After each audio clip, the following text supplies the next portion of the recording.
Autre question que je voulais évoquer avec vous aujourd'hui, qui s'affiche encore une fois juste ici. Moi, ça met du temps à s'afficher, mais vous, normalement, c'est déjà affiché.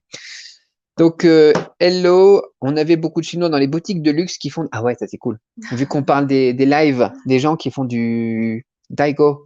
Depuis, par exemple, l'Italie ou les MacArthurGlen, les boutiques de outlet en France. Ouais.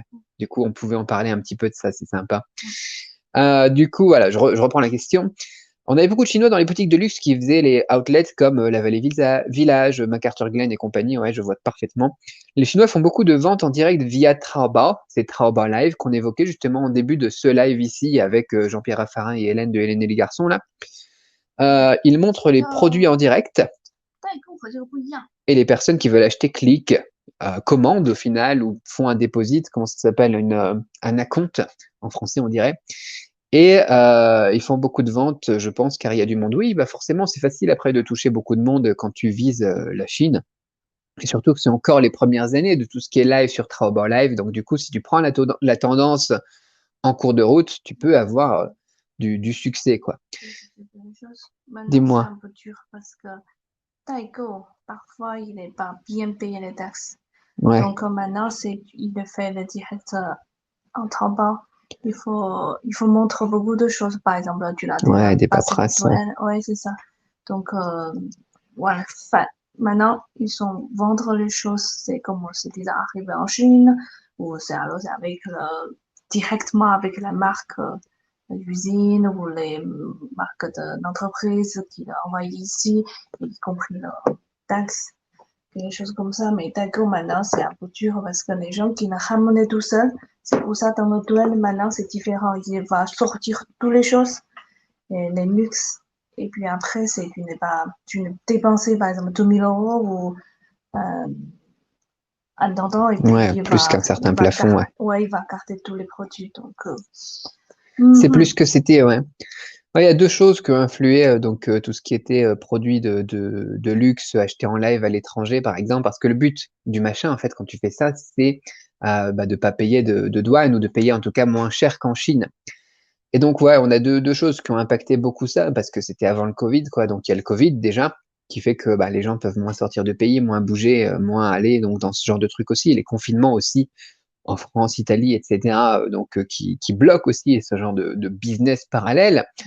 Et donc, comme le disait ma vénérable épouse ici présente, les problématiques que justement la Chine, elle préfère quand même que les droits soient respectés, que les ventes de produits de marque eh bien, respectent aussi les marques aussi, etc.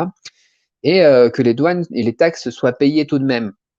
Donc au final, maintenant, les gens qu'on retrouve sur Taobao Live et qui font encore ce genre de choses, elles doivent être en capacité de prouver qu'elles payent bien leurs taxes, qu'elles payent bien qu'ils ont bien une entreprise, qu'ils ont bien quelque chose de stable et de clair et de net. Tu vois, c'est plus vraiment quelque chose comme on avait avant, un business parallèle pour essayer de manigancer un petit peu des trucs pour grappiller un petit peu d'argent par-ci par-là et puis ne pas payer de taxes et puis contourner un petit peu le système.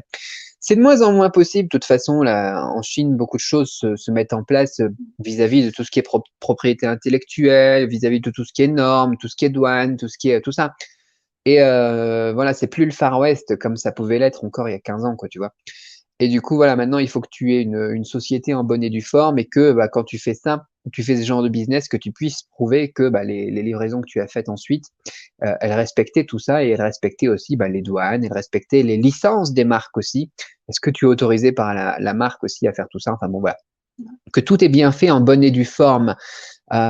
Donc, je pense que tu vas en voir de moins en moins Crowdzilla, ce genre de personnes qui font donc du live depuis les outlets, les magasins d'usine, on appelle ça en français, en France ou en Espagne, en Italie, etc. Je sais qu'au-dessus de Milan, il y en avait aussi beaucoup, hein, du côté de Milan. Je sais plus c'était quelle ville. Mais voilà quoi. 反正现在就是有一些 entreprise transfer，它也会 payer les taxes Ouais, c'est pour ça, le tu peux luxe. l'expédier en DDP, sinon, ouais. Tu dois choisir Mais il faut, voilà, il une faut être prêt. entreprise. Une bonne entreprise de logistique, ouais. Peut-être il va trouver une façon pour leur payer moins de taxes, mais Ouais, mais il faut quand même payer tes ouais, c'est taxes. ça. Comme nous on fait pour les masques, tu vois, on envoie des masques depuis. Hong Kong, tout On envoie des masques depuis la Chine pour les personnes qui en veulent. Tu vois, tu as le lien de la boutique dans la description sur YouTube, sur Facebook. Et on envoie plein de trucs d'ailleurs aussi. Et on paye les douanes pour vous, ce qui permet d'éviter de se prendre par exemple 10 euros en plus de frais de dossier ou bien de payer plus qu'on aurait dû, etc. Tu vois, nous, on envoie tous nos produits aussi en DDP. Donc, c'est duty paid, donc les frais de douane payés directement depuis la Chine vers la France, par exemple. Et ça permet de mieux goupiller le truc, quoi. Donc, si tu veux faire aussi pour les Chinois qui font ça aussi, bah, ils travaillent de cette manière-là. Et on peut travailler avec les entrepôts d'entreprises chinoises en Occident pour faire cet aspect logistique aussi. Voilà, c'est des choses qu'il faut prendre en considération aussi, quoi. Sinon, c'est une mauvaise surprise aussi pour les clients. C'est pas juste les amendes que les entreprises se prennent aussi, enfin que les streamers se prennent. Tu vois, quand tu te fais choper parce que tu essaies de contourner le système, c'est jamais bon, quoi, peu importe le pays, quoi. Et c'est aussi, voilà, donc un moyen de faire toutes les choses proprement et en bonne et due forme, quoi. Voilà, pour ça.